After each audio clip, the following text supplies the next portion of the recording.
Hello aspirant. आज है 13 जुलाई और आज हम पीआईबी के इम्पॉर्टेंट टॉपिक से डिस्कस करेंगे।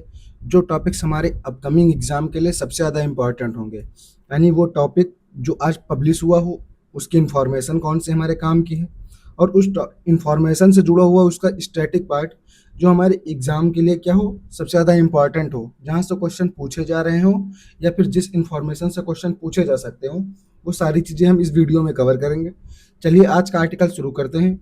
जहाँ पहला आर्टिकल दिया गया कि भारत की समुद्री सीमाओं के रक्षक के बारे में एक आर्टिकल पब्लिश हुआ कि भारत की समुद्री सीमाओं के रक्षक कौन कौन से हैं।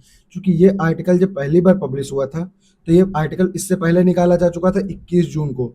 21 जून को तब मैंने आपको पढ़ाया था, क्या पढ़ाया था, 22 जून के दिन को मैं आपको 21 जून को आर्टिकल पब्लिश हुआ और 22 जून को मैंने आपको वो करंट अफेयर्स में पढ़ाया था कि कोलकाता में क्या हुआ है, 3 जहाज़ों ने, तब वो 3 जहाज़ कौन कौन से थे, 3 जहाज़ क्या किए थे, नौसेना में शामिल किए गए थे। अब उन 3 जहाज़ों की चर्चा मैंने तब की थी, तब 3 जहाज़ जो शामिल हुए थे उनकी चर्चा की थी, तो वो थे आईएनएस दूनागिरी। एक आईएनएस दूनागिरी था, दूसरा उसमें था आईएनएस संशोधक। क्या था? आईएनएस संशोधक। और तीसरा जहाज़ जो था वो था आईएनएस अग्रेय। इन 3 जहाज़ों की चर्चा कब की गई थी? मैंने आपको की थी 21 जून के। 21 जून के आर्टिकल में 3 जहाज़ों की चर्चा की थी। उसी तरह से क्या हुआ, 3 स्वदेशी नौसैनिक श्रेणियां अब जो शामिल की गई हैं उनकी चर्चा करते हैं। तो जो 3 नौसैनिक स्वदेशी श्रेणियां शामिल की गई हैं उनमें नाम आता है पहले नीलगिरी श्रेणी की, दूसरी संधायक श्रेणी की, और तीसरी कौन सी, अरनाला श्रेणी। तो अरनाला श्रेणी, तो जो अग्रेय है ये किस श्रेणी का है, ये है अरनाला श्रेणी, ये याद रखना है। किस श्रेणी से आता है? अरनाला। संशोधक क्या है, ये है संधायक श्रेणी से। और जो दूनागिरी है ये किस श्रेणी से आता है, तो ये आता है नीलगिरी श्रेणी से। ये चीज़ें मैंने अब आपको बता दी। तो जो चीज़ पहले पढ़ाई थी सेम वही। अगर इसमें एक चीज़ और बताई गई कि भारत की जो तटरेखा है वो विस्तारित हुई, तो तटरेखा अब कितनी हो गई है, वो हो गई है 11,098 किलोमीटर। कितनी हो गई है? 11,098 किलोमीटर ये हो गई भारत की तटरेखा। यानी भारत की जो तटरेखा की लंबाई है वो कितनी, 11,098 किलोमीटर, ये याद रखना है। अब एक प्रोजेक्ट 17A चर्चा में रहता है और कभी ये ना पूछ लिया जाए कि सीधे पूछ ले प्रोजेक्ट 17A ये किससे रिलेटेड है। तो जो प्रोजेक्ट 17A है ये भारतीय नौसेना का क्या है, उन्नत स्टील्थ फ्रीगेट कार्यक्रम है। कौन सा कार्यक्रम है? फ्रीगेट कार्यक्रम है, जिसके तहत क्या किया जाता है, जिसके तहत हम गाइडेड मिसाइल युद्धपोत का क्या करते हैं, निर्माण करते हैं। यानी इसके तहत हम 7 गाइडेड मिसाइल युद्धपोत का क्या करेंगे, निर्माण करेंगे। ये चीज़ें हो गई। अब अगर नीलगिरी, अब एक क्वेश्चन क्या पूछ सकता है, इसमें पब्लिश किया गया, इसमें बताया गया है कि जो नीलगिरी श्रेणी है उसके जहाज़ों की चर्चा की गई है। क्या की गई है? नीलगिरी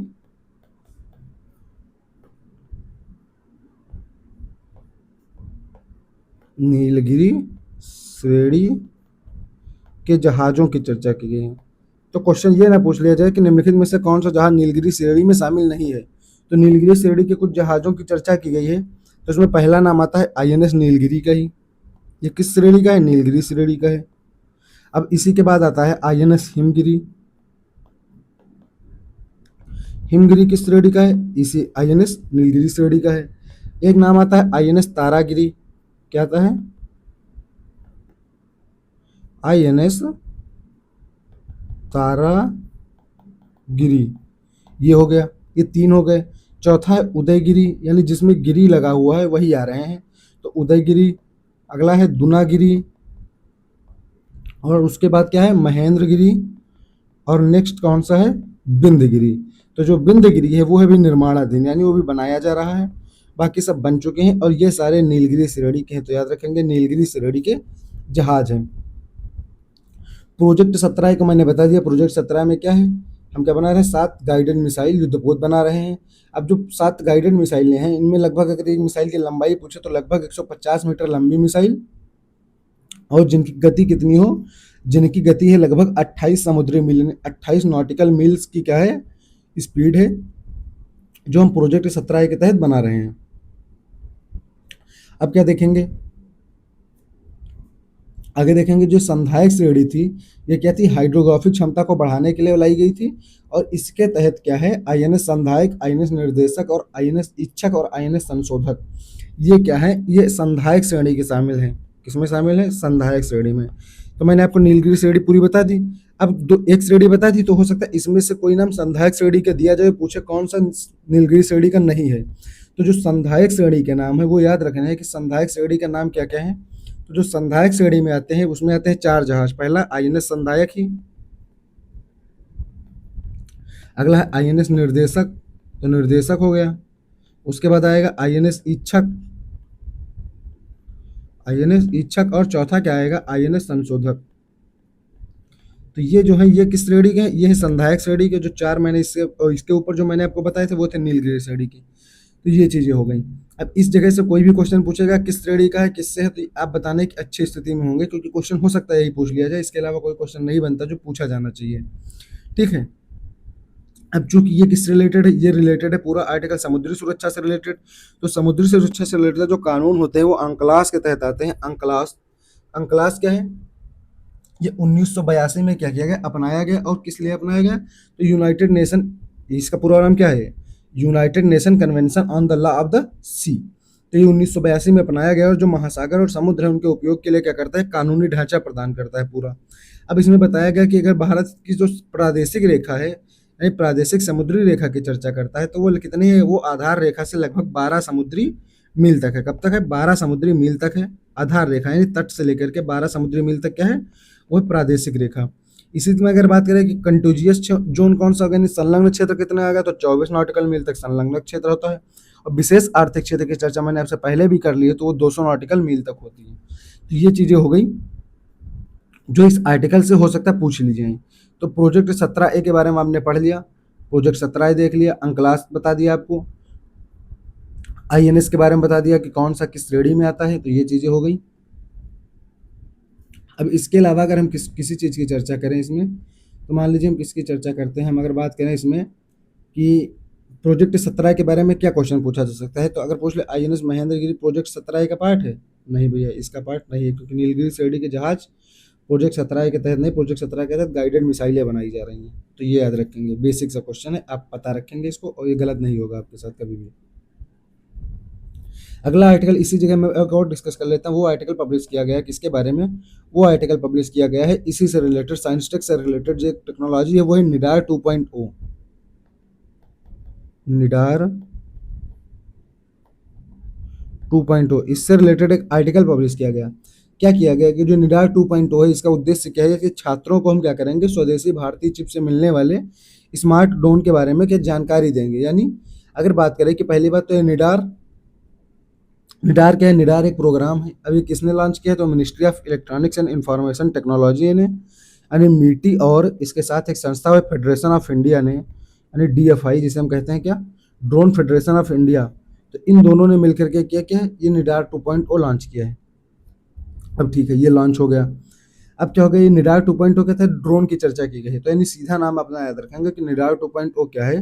ये ड्रोन से रिलेटेड है। ठीक है, बस आपको इतना याद रखना किससे रिलेटेड है? ड्रोन से रिलेटेड है। जब आप इतना याद रखेंगे तो आपको इसके अलावा इसमें क्या पूछेगा? यही पूछेगा कि भाई किसके द्वारा लॉन्च किया गया है? Ministry of Electronics and Information Technology plus drone Federation of India. Nidar 2.0 किससे रिलेटेड है? ड्रोन से रिलेटेड है। तो ये चीज़ें हो गई आपकी। अब इसके अलावा क्या है? अगर पूछ ले कि इसका उद्देश्य क्या है, मान लीजिए पूछ ले कि निडार 2.0 चैलेंज जो है शुरू किया गया, इसका पूरा नाम क्या है? निडार 2.0 चैलेंज। पर आप कितना याद रखना, आप याद रखें कि निडार 2.0 एक प्रोग्राम है जो शुरू किया गया है।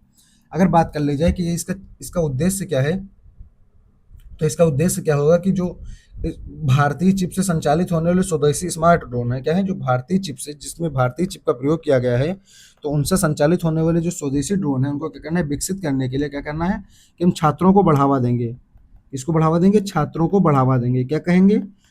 कि छात्र आगे आएं और भारतीय चिप से निर्मित क्या करेंगे? स्वदेशी ड्रोन बनाएं। तो ये चीज़ इससे होगी, ये इसी से होगी, वो होगा निडार 2.0 प्रोग्राम। तो ये आर्टिकल पब्लिश किया कि इसलिए इस आर्टिकल को जानना जरूरी था। अब मीटी के बारे में नहीं जानना मुझे कि मीटी क्या होता है इसका स्टैटिक पार्ट में, क्योंकि वो सारी चीज़ें बेसिक है जो मैंने आपके साथ बहुत पहले डिस्कस कर ली। अब इसके अलावा कौन सी चीज़ें हैं जो इस आर्टिकल में हमारे काम की हैं, वो होंगी। उनके अलावा कौन सा और चीज़ें, जैसे ये आर्टिकल मैंने आपके लिए पूरा देखा, पर इसमें वैसे कोई चीज़ नहीं जो आपके लिए अपकमिंग एग्जाम में बहुत ज़्यादा इंपॉर्टेंट हो। अब इसी तरह का एक प्रोग्राम चलाएगा क्रिएट इन इंडिया चैलेंज, यानी वेब्स से रिलेटेड। अगर देखो मैं उसका लगा हो तो ठीक है, न लगा हो तो मैं आपके साथ करा दूँ। ये लगा है। वेब्स 2027 के create in India challenge season 2 के अंतर्गत उद्योग संचालित चुनौतियों के लिए सूचना एवं प्रसारण मंत्रालय ने क्या किया, आमंत्रित किया प्रस्ताव। पहली बात, वेब्स का पूरा नाम हमेशा याद रखना है। क्या है वेब्स का पूरा नाम अगर पूछ ले तो audio visual world audio visual and entertainment summit. क्या है? एंटरटेनमेंट समिट, ये हो गया वेब्स का पूरा नाम। तो ये याद होना चाहिए, क्योंकि ये नाम मैं आपको क्यों बताता हूँ, कुछ ही नाम फुल फॉर्म में याद कराता हूँ, क्योंकि पीसीएस जैसे एग्जाम में क्या हो गया है, या एसएससी जैसे एग्जाम या यूपीएससी भी क्या करने लगी है, फुल फॉर्म पूछना शुरू कर दिए। क्योंकि वो क्या, हम शार्ट नेम पढ़ लेते हैं, उस योजना के बारे में सीख लेते हैं, पर एग्जैक्ट नाम हमें पता नहीं होता, तो वहां से क्वेश्चन सेट करने लगे हैं ये लोग, इसलिए ये देख लेंगे। अब इसी का कार्यक्रम क्या है, वेब्स प्रोग्राम के तहत क्रिएट इन इंडिया चैलेंज। क्या कार्यक्रम का नाम है? क्रिएट इन इंडिया चैलेंज, ये कार्यक्रम का नाम हो गया। अब क्या है, अब इसमें सीजन 1 बनाया गया था। जब सीजन 1 आया था, क्योंकि सीजन 2 की चर्चा की गई, तो जो सीजन 1 था वहां पे बताया क्या गया था, वहां पे बताया गया था कि 33 जो है लगभग उद्योग संचालित जो चुनौतियां था उनको सफल आयोजन करके हम उनको उन चुनौतियों को दूर किए थे। अब इसमें क्या बताया जा रहा है, सीजन 2 में इसमें कहा जाता है कि हम केंद्र बिंदु किसको रखेंगे, युवा रखेंगे, और युवा केंद्रित जो भी चुनौतियां होंगी उद्योग से रिलेटेड, उनको क्या करेंगे, हम उनको मेंटोरशिप देंगे और अप स्किलिंग करेंगे, यानी उनको कौशल देकर के हम उन चुनौतियों को दूर करेंगे। यहाँ पे चर्चा की गई है। अब इसके अलावा क्या चर्चा की गई है, अब इसमें जो होगा, ये इसी के तहत एक सेक्टर बनाया गया है कि एवीजीसी एक्सआर सेक्टर की बात करते हैं। किस सेक्टर की बात करते हैं? AVGC XR sector. अब इसमें क्या बताया गया है, इसमें बताया गया कि हम एनिमेशन, विजुअल इफेक्ट और गेमिंग और कॉमिक्स से रिलेटेड क्या करेंगे, सारी चीज़ें शामिल करेंगे। और इसी में extended reality, augmented reality, virtual reality का क्या करेंगे, मिक्स्ड रियलिटी का उपयोग करेंगे। तो ये सारी तकनीकों का उपयोग करके हम इस चीज़ को आगे बढ़ावा देंगे। अब आपको क्या ध्यान देना है, आपको बस ये ध्यान देना है कि जो create in India challenge season 2 है, किस मंत्रालय के द्वारा शुरू किया गया है, पहली चीज़। दूसरी चीज़ क्या है कि क्रिएट इन इंडिया ये जो पहल है, इसमें कौन कौन सी चीज़ें शामिल हैं। तो अगर इसके मंत्रालय की बात करें तो भैया साफ साफ लिखा है सूचना एवं प्रसारण मंत्रालय के तहत है। तो सीधा क्वेश्चन आपसे क्या पूछा जा सकता है एमसीक्यू में, कि जो क्रिएट इन इंडिया चैलेंज पहले किस मंत्रालय के द्वारा है, सूचना एवं प्रसारण मंत्रालय द्वारा।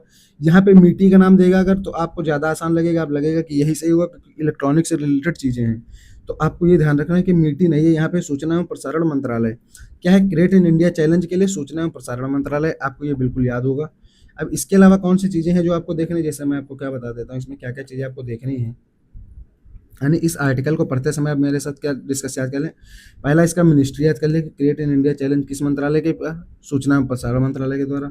अब अगर हम बात करें कि क्रिएट इन इंडिया चैलेंज के बारे में क्या क्या चीज़ें हैं, तो अगर क्रिएट इन इंडिया चैलेंज के बारे में कौन कौन सी चीज़ें हैं उनकी बात करते हैं, तो इसमें क्या क्या है कि ये पहल जो है, इसका पूरा नाम, ये वेब्स का मुख्य हिस्सा है। तो भैया वेब्स 2027 के साल में किया, तो हो सकता है पूछ ले वेब्स के अंडर है, बिल्कुल है, वेब्स के अंडर शुरू की गई है। दूसरी चीज़ क्या बोलेगा कि ये जो बढ़ावा देने के लिए create in India, create for the world vision को बढ़ावा देने के लिए किसने, प्रधानमंत्री जी ने आह्वान किया है। तो बिल्कुल प्रधानमंत्री जी ने कहा है कि भैया क्रिएटिव इंडिया अब होगा। तो ये चीज़ें हो गई। अब इसके बाद क्या देखेंगे, इसके बाद हम देखेंगे कि कौन सा आर्टिकल जो हमारे काम का हो और जहाँ से ज़्यादातर चीज़ें पूछी जा सकती हो। तो एक जल बजट की चर्चा की गई, ग्राम पंचायत में क्या की गई है, जल बजट की चर्चा। वो देखता हूँ मैं आर्टिकल कहाँ, ये है। यहाँ पे क्या किया गया है कि ग्राम पंचायतों के लिए क्या किया गया, जल बजट निर्धारण पर अब राष्ट्रीय मास्टर ट्रेनर्स कार्यक्रम नई दिल्ली से क्या हो गया, शुरू हो गया। तो ये क्या किया, एक 4 दिवसीय कार्यक्रम आयोजित किया गया है। अभी अभी ये 4 दिवसीय कार्यक्रम आयोजित किया गया है, वहाँ पे चर्चा की गई है कि जल बजट के माध्यम से हम क्या करेंगे, जल सुरक्षा योजनाएं तैयार करेंगे। और उसमें हम ग्राम पंचायतों को क्या करेंगे, आधार बनाएंगे और उनको सबसे ज़्यादा मजबूत बनाएंगे। तो ये चीज़ें को चर्चा की गई है अभी, क्योंकि नई दिल्ली में सम्मेलन किया गया है, तो इसके बारे में थोड़ा बहुत जानकारी देख लेते हैं। अब इसमें कहा क्या गया है कि इसके जो पहला चरण होगा, यानी इसके फर्स्ट चरण में हम क्या करेंगे, हम 10 राज्य 100 जिले 100 ब्लॉक और 1000 ग्राम पंचायत, कितनी, 1000 ग्राम पंचायत क्या करेंगे, शामिल करेंगे। कितना शामिल है, 10 राज्य हैं, 100 जिले हैं, 100 क्या है, ब्लॉक हैं, और 1000 ग्राम पंचायत हैं। तो ये चीज़ें हो गई। तो याद क्या रखना भैया, 10 राज्य, 100 जिले, 100 ब्लॉक, 1000 ग्राम पंचायत, ये इनका याद रखना है। हो सकता है पूछ ले कितनी ग्राम पंचायतें शामिल हैं, या कितने ब्लॉक शामिल हैं, कितने राज्य शामिल हैं। तो ये चीज़ें हो गई। अब चूंकि ये जरूरी क्यों है, क्योंकि इससे रिलेटेड पार्ट है ग्राम पंचायत, और ग्राम पंचायत का स्टैटिक पार्ट आता है, तो 73वां संविधान संशोधन आता है। क्या आता है, 73वां संविधान संशोधन। अब 73वें संविधान संशोधन के तहत क्या किया गया है, पंचायती राज संस्थाओं को, यानी पंचायती राज संस्थाएँ जो हैं उनको क्या किया, पंचायती राज इंस्टीट्यूशन को हमने संवैधानिक दर्जा दिया। अब चूँकि संवैधानिक दर्जा दिया गया तो किस भाग में शामिल है? ये भाग 9 में शामिल है। भाग 9 में शामिल है, जब भाग 9 जोड़ा गया तो इसके साथ में 11वीं अनुसूची भी जोड़ी गई। तो क्या जोड़ी गई? 11वीं अनुसूची। इसी 11वीं अनुसूची में कुल 29 विषय शामिल किए गए। कुल कितने विषय शामिल हैं? कुल 29 विषय शामिल हैं। अब इसी 29 विषय में से एक विषय क्या है? एक विषय है जल प्रबंधन। एक विषय क्या है? जल प्रबंधन। इसी जल प्रबंधन विषय को मजबूती देने के लिए ये पूरा प्रोग्राम जल बजट तैयार किया जा रहा है। तो ये चीज़ याद रखेंगे, क्योंकि भैया स्टैटिक पार्ट इसका क्या है? 73वें संविधान संशोधन में क्या शामिल होता है? पंचायती राज संस्थाएं। उसमें भाग 9 शामिल होता है, 11वीं अनुसूची जोड़ी जाती है। 11वीं अनुसूची में क्या किया गया? कुल 29 विषय हैं। उन्हीं 29 विषयों में से एक विषय है जल प्रबंधन। अब वहाँ पे जल प्रबंधन के लिए क्या बताया गया कि अब लघु सिंचाई को बढ़ावा देंगे, जल प्रबंधन करेंगे और जल संभर विकास कार्यक्रम आयोजित करेंगे। तो ये चीज़ें हो गई। अगर बात करें हम जल बजट क्या हो सकता है, तो भैया किसी देश के बारे में क्या होते हैं? जैसे किसी देश के घर का क्या होता है? वित्तीय बजट होता है। तो वित्तीय बजट में क्या होता है? आय और व्यय का हिसाब रखते हैं। वैसे ही हम जल बजट में क्या रखेंगे? एक क्षेत्र निर्धारित कर देंगे, उस क्षेत्र में क्या करेंगे? हम देखेंगे कितने कुल जल संसाधन उपलब्ध हैं और उस क्षेत्र की जल मांग कितनी है। तो उसका जब एक वैज्ञानिक लेखा जोखा तैयार कर लेंगे तो वही जल बजट हो जाएगा। तो ये चीज़ें हो गई। अगर बात करें कि जल, अभी ये जो पहल शुरू की गई है इसमें कितने शामिल हैं, तो ये मैंने आपको बता दिया कि भैया अगर ये पूछ ले किस मिनिस्ट्री के द्वारा है तो आप मंत्रालय याद रखेंगे, पंचायती राज मंत्रालय के द्वारा है। यानी जल बजट प्रोग्राम जो भी शुरू किया गया किसके द्वारा? पंचायती राज मंत्रालय के द्वारा। ये सीधा एमसीक्यू पूछा जाएगा आपसे। इसके अलावा क्या पूछा जाएगा? इसके अलावा पूछा जाएगा कि पंचायती राज मंत्रालय द्वारा शुरू की गई, हो सकता है जल बजट के बारे में यहाँ इसका एग्जैक्ट नाम क्या दिया गया है, वो नाम है जल पर्याप्त ग्राम पंचायत। क्या कहा गया है? जल पर्याप्त ग्राम पंचायत। तो जल पर्याप्त ग्राम पंचायत पहल अगर पूछ ले किस मंत्रालय की है? पंचायती राज मंत्रालय की है। दूसरा चीज, इसमें कितने राज्य कितने ग्राम पंचायत शामिल है? तो इसमें भैया कितने 10 राज्य और 1000 ग्राम पंचायतें शामिल है, क्योंकि आपको अभी क्या बताया, 10 राज्य, 100 ब्लॉक और क्या है 1000 ग्राम पंचायतें ये शामिल की गई हैं। तो ये चीज बिल्कुल आपको याद होनी चाहिए। ठीक है, ठीक है, ये हो गया। तो यही पहल है, जो कौन से पहल है ये जो भी आपको बताई, ये चीज़ें हो गई। अब इन चीज़ों के बारे में ये मैंने आर्टिकल आपके साथ डिस्कस कर लिया जहाँ से क्वेश्चन पूछा सकता है, क्योंकि ये आर्टिकल क्या है सबसे ज़्यादा इंपॉर्टेंट लग रहा है मुझे, क्योंकि इसमें नाम दिया गया जल पर्याप्त ग्राम पंचायत। हो सकता है ये पूछ ले जल पर्याप्त ग्राम पंचायत, जल पर्याप्त ग्राम पंचायत, जेपी जीपी करके पूछ लेगा। तो पंचायती राज मंत्रालय का है, 10 राज्य शामिल हैं, 100 ब्लॉक शामिल हैं, 100 जिले हैं, 1000 ग्राम पंचायतें हैं। ये चीज़ें हो गई। 73वां संविधान संशोधन है, 11वीं अनुसूची है, कुल 29 विषय हैं। तो ये चीज़ें आपके साथ डिस्कस कर ली जहाँ से क्वेश्चन पूछने के सबसे ज़्यादा चांस है। अब एक प्रोग्राम और है साइंस एंड टेक से रिलेटेड, वो भी इसी जगह देख लेते हैं हम थोड़ा, क्योंकि वो प्रोग्राम भी थोड़ा ज़्यादा इंपॉर्टेंट है। उसमें क्या क्या चीज़ें देखनी है उसकी चर्चा मैं कर लेता हूँ। तो एक प्रोग्राम है, प्रोग्राम का नाम क्या है? एस्पायर शक्ति। प्रोग्राम का क्या नाम है? एस्पायर शक्ति। अब इसमें क्या देखना है? तो जो एस्पायर शक्ति प्रोग्राम है ये क्या है? ये साइंस टेक एनवायरनमेंट और क्या मैथमेटिक्स में हम किसको बढ़ावा देंगे? महिलाओं के सम्मान और परियोजना जो होगी उनको क्या करेंगे? बढ़ावा देंगे। महिलाओं से रिलेटेड हम एस्पायर शक्ति में क्या करेंगे? शामिल करेंगे महिलाओं को। अब चूंकि प्रोग्राम किस मिनिस्ट्री का है तो सिर्फ इतना याद रखना है, कभी पूछ ले एस्पायर प्रोग्राम किस मिनिस्ट्री में आता है, तो ministry of Electronics and Information technology के तहत आता है। कुछ नहीं याद करना है, बस ये याद रखना है कि ये किस मिनिस्ट्री में आता है, तो एस्पायर शक्ति किस मिनिस्ट्री में आता है ये आपको बता दिया। बस इतना याद रखना है आपको। इतना अगर आप याद रखेंगे तो क्वेश्चन बन जाएगा, क्योंकि इससे खतरनाक क्वेश्चन नहीं पूछेगा। अब इसमें क्या बनाया गया है? जो एस्पायर शक्ति है तो इसमें स्टेम की बात की गई। स्टेम क्या है? स्टेम है साइंस, टेक्नोलॉजी, इंजीनियरिंग। अभी सॉरी मैंने आपसे गलत निकल गया था, शायद वहाँ इन्वायरमेंट निकल गया था मेरे। तो वहाँ क्या क्या है? साइंस है, टेक है, इंजीनियरिंग है और एम से क्या है? मैथमेटिक्स है। तो ये स्टेम की बात करता है। इस स्टेम क्षेत्र में हम क्या करेंगे? जो महिलाएं स्नातक कर चुकी है वो क्या है? भारत बहुत सारी महिलाओं ने स्नातक कर लिया है, तो अब क्या करेंगे हम उनको, इनकी भागीदारी अभी बहुत कम है, तो एस्पायर जैसी योजनाएं चला करके इस स्टेम के क्षेत्र में हम महिलाओं की भागीदारी को बढ़ाएंगे। तो बस इतनी चीज़ों की चर्चा की गई है। तो स्टेम के क्षेत्र में बढ़ावा देने के लिए, साइंस, टेक्नोलॉजी, इंजीनियरिंग और मैथमेटिक्स में बढ़ावा देने के लिए ये ministry of Electronics and Information technology की क्या पहल है? एस्पायर शक्ति पहल है। तो मंत्रालय याद रखेंगे, आगे की आपकी चर्चा कर ली। इसी तरह की एक स्कीम क्या है? किरण स्कीम की चर्चा आपने कभी सुनी होगी। कौन सी स्कीम? किरण। किरण स्कीम क्या है? किरण स्कीम है कि विज्ञान के क्षेत्र में क्या करेंगे? हम महिलाओं को बढ़ावा देंगे। किस क्षेत्र में? विज्ञान के क्षेत्र में महिलाओं को बढ़ावा देंगे। और वहाँ पे कहा गया है किस ये किस विभाग के पहल है? तो ये विभाग है department of science and tech, यानी विज्ञान और प्रौद्योगिकी क्या है? विभाग की पहल है। किसकी पहल है? विज्ञान एवं प्रौद्योगिकी विभाग की एक पहल है। तो ये चीज़ हो गई। बस इतनी चीज़ें याद रखनी, इसके अलावा कुछ नहीं याद रखनी है जो इस आर्टिकल में हमारे काम की हो।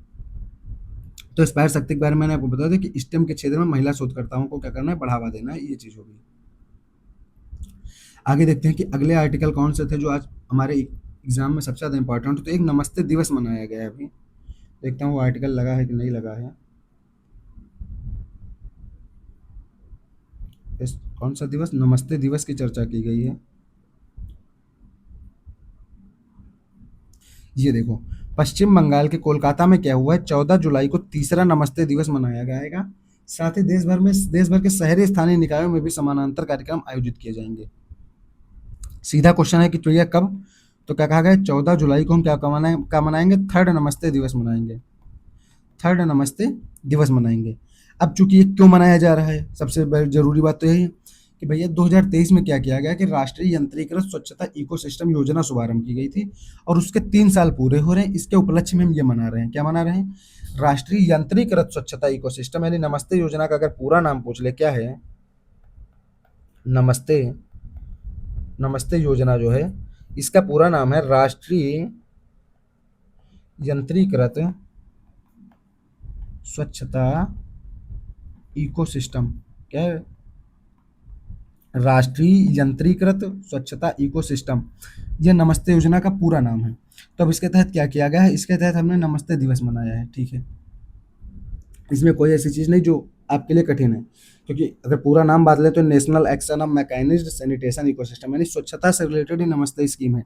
सीधा क्वेश्चन आपसे पूछ लेगा कि नमस्ते योजना किससे रिलेटेड है, तो भैया स्वच्छता क्षेत्र से रिलेटेड है, ये याद होना चाहिए, क्योंकि नमस्ते नाम लगा है और स्वच्छता क्षेत्र से रिलेटेड हो गई। बिल्कुल सही बात है, ये चीज़ आपने देख ली। अभी जो नमस्ते योजना है ये किस मंत्रालय के तहत पहल है, यानी ये किस मंत्रालय में आती है, तो ये 2 मंत्रालयों की साझा प्रयास है। क्या है, 2 मंत्रालयों का साझा प्रयास है। पहला मंत्रालय क्या है, सामाजिक न्याय एवं अधिकारिता मंत्रालय, और दूसरा है आवासन एवं शहरी मंत्रालय, यानी ministry of urban home and urban affairs, यानी कौन सा मंत्रालय हो गया ये हो गया आवासन एवं शहरी कार्य मंत्रालय। कौन सा, आवासन एवं शहरी कार्य मंत्रालय, ये एक मंत्रालय और इसका साझा प्रयास है। तो कौन सा दूसरा मंत्रालय, वो है सामाजिक न्याय एवं अधिकारिता मंत्रालय। तो ये 2 मंत्रालय मिल करके क्या करते हैं, इस योजना को चलाते हैं। वो योजना कौन सी है, वो योजना है नमस्ते। नमस्ते योजना स्वच्छता से रिलेटेड है। इसका उद्देश्य क्या है, इसका उद्देश्य है कि जो हाथ से मैला ढोने वाले लोग हैं, क्या हाथ से मैला ढोने वाले लोगों की खतरनाक जो प्रथा है, इसको हम क्या करेंगे, समाप्त करेंगे और सीवर लाइनों को 100% अब मशीनों से साफ किया जाएगा। तो बस किससे रिलेटेड है नमस्ते योजना, तो मैनुअल स्कैवेंजिंग होती है। मैनुअल स्कैवेंजिंग का मतलब होता है कि जो हाथ से मैला ढोने वाले लोग हैं अब उनकी समाप्ति हो और मशीनों को उनकी जगह उपयोग किया जाए। तो इस चीज़ की चर्चा की गई, इस चीज़ के बारे में नमस्ते योजना है, ठीक है। तो ये नमस्ते योजना किस मंत्रालय की पहल है, तो आपको बता दिया मैंने, आवासन एवं शहरी कार्य मंत्रालय और साथ में सामाजिक एवं न्याय अधिकारिता मंत्रालय। तो अगर मुख्यता किसकी भैया है, तो ये इसी में आती है, सामाजिक न्याय एवं अधिकारिता मंत्रालय। लेकिन जो महुआ है जिसको हम बोलते हैं ministry of home and urban affairs, इसका भी सहयोग है। तो ये चीज़ याद रखेंगे, ऑप्शन में महुआ ना हो तो क्या होगा, सीधा सामाजिक न्याय एवं अधिकारिता मंत्रालय हमें टिक कर देना है। ये हो गया जो इंपॉर्टेंट आर्टिकल आज पब्लिश हुआ था, जो हमारे काम का था और जहाँ से क्वेश्चन पूछे जा सकते थे। तो ये चीज़ हो गई। इसके बाद देखते हैं कौन सा आर्टिकल हमारे एग्जाम के पॉइंट ऑफ व्यू से इंपॉर्टेंट। तो ये देख लेते हैं कि उपभोक्ता मूल्य सूचकांक की चर्चा की गई है। क्या कहा गया है कि उपभोक्ता मूल्य सूचकांक जारी किया गया है, इसका आधार वर्ष 2024, उपभोक्ता मूल्य सूचकांक का आधार वर्ष क्या है, 2024, ठीक है। अब क्या देखेंगे, अब ये देखेंगे कि पहली बात उपभोक्ता मूल्य सूचकांक का नया आधार वर्ष क्या है, 2024 है। सीधा क्वेश्चन पूछेगा अभी हाल ही में किसका आधार चेंज बदल करके 2024 किया गया है, उपभोक्ता मूल्य सूचकांक का आधार वर्ष क्या कर गया है, बदल करके क्या कर दिया गया है, वर्ष 2024 कर दिया गया है। ये आज देखेंगे कि उपभोक्ता मूल्य सूचकांक जो है किसके द्वारा जारी होता है, तो यह मॉस्पी के तहत मिनिस्ट्री ऑफ स्टैटिस्टिक्स जो ये वाली आती है संस्था, राष्ट्रीय सांख्यिकी कार्यालय, मिनिस्ट्री कौन से, सांख्यिकी एवं कार्यक्रम कार्यान्वयन मंत्रालय ने मॉस्पी के तहत एक संस्था आती है, वो आती है एनएसओ। एनएसओ मतलब राष्ट्रीय सांख्यिकी कार्यालय। इसी के तहत क्या होता है, इसके डेटा को संकलित किया जाता है और जारी किया जाता है। तो एनएसओ ही जारी करती है। एनएसओ या मॉस्पी दोनों में से कोई भी नाम होगा तो आप आराम से टिक कर देंगे। और इसका आधार वर्ष बदल करके 2024 कर दिया गया है। ये हो गया। अब मैं बात करूं कि जो उपभोक्ता मूल्य सूचकांक है क्या, तो ये क्या होता है, एक बहुत बड़ा आर्थिक संकेतक है, यानी इसमें बहुत सारे फैक्टर शामिल होते हैं। अब ये करता क्या है, जो खुदरा खरीदार होते हैं, यानी जो खुदरा मतलब रिटेल, जो रिटेल खरीदार होते हैं उनके दृष्टिकोण से क्या बताता है कि वस्तुओं और सेवाओं की एक निश्चित टोकरी में क्या बताता है कि जो कीमतें हैं उनमें समय समय पर बदलाव क्या हो रहा है। यानी ये रिटेल उपभोक्ता की बात है, तो भैया उपभोक्ता कौन है? यानी हम लोग हैं जो रिटेल खरीदारी करते हैं, हम उपभोक्ता हो गए। तो ये बताएगा कि इनकी एक निश्चित टोकरी होगी, उनमें से जो कीमतें होंगी, जैसे उसमें 10-12 चीज़ें शामिल हो, मान लो एक टोकरी है, इसमें 10-12 चीज़ें शामिल है, अंडा शामिल है, खाने की वस्तु शामिल है, कपड़ा शामिल है, इन सब चीज़ों की कीमतें शामिल हैं। क्या बोलेगा कि इन कीमतों के बारे में हम अध्ययन करेंगे, हम बताएंगे कि इन कीमतों में आने वाले जो बदलाव हैं उनको मापेंगे। तो मॉस्पी के तहत ये एनएसओ क्या है, इस के आंकड़े निकालती है। और अगर पूछ ले कि इसके आंकड़े वार्षिक निकाले जाते हैं, नहीं, इसके आंकड़े मासिक निकाले जाते हैं, यानी हर महीने इसके आंकड़े जारी होते हैं, ये चीज़ याद रखना है। ठीक है, तो सीपीआई क्या कंज्यूमर प्राइस इंडेक्स की चर्चा हो गई। अब कंज्यूमर प्राइस इंडेक्स में क्या बात हो गई कि इसमें एक सेक्टर है rural plus urban, CPI R plus U इसको कहते हैं कि रूरल प्लस अर्बन, इसमें दोनों के आंकड़े शामिल होते हैं। ये एनएसओ जारी करता है और इसका आधार वर्ष क्या है, 2024 कर दिया गया है, ये याद रखेंगे। तो CPI R plus U rural plus urban NSO जारी करता है। इसके अलावा जितने भी सीपीआई हैं, चाहे सीपीआई कौन सा हो, इंडस्ट्रियल वर्कर हो, कौन सा हो, इंडस्ट्रियल वर्कर से रिलेटेड आंकड़े हों, या सीपीआई कौन से एग्रीकल्चर लेबर से रिलेटेड आर्टिकल हों, या सीपीआई किससे रिलेटेड हो, रूरल लेवल से आर्टिकल हो, ये सारे आर्टिकल कौन निकालता है, यानी सारे रिपोर्ट कौन निकालेगा, निकालेगा श्रम ब्यूरो। लेकिन सीपीआई रूरल प्लस अर्बन कौन निकालता है, एनएसओ निकालता है। ये चीज़ हमें बिल्कुल याद होनी चाहिए। तो आधार वर्ष क्या किया गया, आधार वर्ष 2024 कर दिया गया। जो पहले का आधार वर्ष था, वो आधार वर्ष पहले की बात करें तो 2012 था, और 2012 से बदल करके 2024 कर दिया गया है। तो ये चीज़ हमें याद रखनी है, बिल्कुल यहाँ पे कोई गलती नहीं होनी चाहिए हमसे। ये हो गया। अब इसके बाद देखें कौन सा आर्टिकल अगर हमारे चीज़ हमारी रिलेटेड है इन्फॉर्मेशन से, तो इसके अलावा मुझे नहीं लगता आज के लिए कोई इंपॉर्टेंट हमारे एग्जाम जी के लिए क्या है, इंपॉर्टेंट है। तो ये हुआ आज का हमारा पीआईबी का पूरा कंप्लीट डिस्कशन। तो अगर आपको इसकी पीडीएफ चाहिए तो हमारे जो ऑफिशियल चैनल है जीएस आख्यान, आपको वहाँ पे मैं शेयर कर देता हूँ, आप वहाँ से डाउनलोड कर लीजिएगा। और मैं उम्मीद करता हूँ कि जो मैं पीआईबी डिस्कशन कर रहा हूँ डायरेक्ट एग्जाम के पॉइंट ऑफ व्यू से, वो आपको अच्छे से समझ में आ रहा होगा कि कौन सी चीज़ें हैं जो हमारे एग्जाम में सीधे पूछी जा सकती हैं और जहाँ से क्वेश्चन आ रहे हैं या आ सकते हैं। तो जैसे नमस्ते योजना है, तो इसमें पूछ लिया नमस्ते दिवस की चर्चा है। अगर आप ये पूरा आर्टिकल पढ़ेंगे तो आपको 40 मिनट पढ़ने में लगाएंगे और उसके बाद समझ पाएंगे क्या चीज़ें। मैंने आपको बता दिया, वो नमस्ते जो दिवस मनाया गया वो नमस्ते दिवस नहीं, दरअसल नमस्ते योजना है जो मैनुअल स्क्रीनिंग से रिलेटेड है। ठीक है, निडार टेक्नोलॉजी के बारे में बता दें कि निडार 2.0 प्रोग्राम क्या है, उपभोक्ता मूल्य सूचकांक बता दिया आपको, जल बजट बता दिया, जल बजट में बताया कि जल पर्याप्त ग्राम पंचायत पहल किस मंत्रालय की है, कौन सी चीज़ें आती हैं, कितने जिले शामिल हैं, कितने राज्य शामिल हैं। वेब्स प्रोग्राम के बारे में आपके साथ चर्चा कर ली। इसी तरह से एक प्रोग्राम की चर्चा की गई यहाँ पे, डिजिटल जोखिम रिपोर्ट। सिर्फ इतना याद रखना है इस आर्टिकल में कि डिजिटल जोखिम रिपोर्ट कौन निकालता है, तो मीटी निकालती है, Ministry of Electronics and information technology के द्वारा कौन सी रिपोर्ट निकाली जाती है, डिजिटल जोखिम रिपोर्ट निकाली जाती है। इसी के साथ हमारा क्या होता है, आज का पीआईबी डिस्कशन समाप्त होता है। तो थैंक यू दोस्तों मेरे साथ जुड़ने के लिए। उम्मीद करता हूं मैं कि आपको ये श्रृंखला अच्छी लग रही होगी, और आप सुबह जो ये 25 से 30 मिनट पीआईबी डिस्कशन को दे रहे हैं, तो ये लास्ट में आपको कभी बोझ नहीं लगेगा कि कोई क्वेश्चन पीआईबी से आया और आपका छूट गया। तो जय हिंद, जय भारत।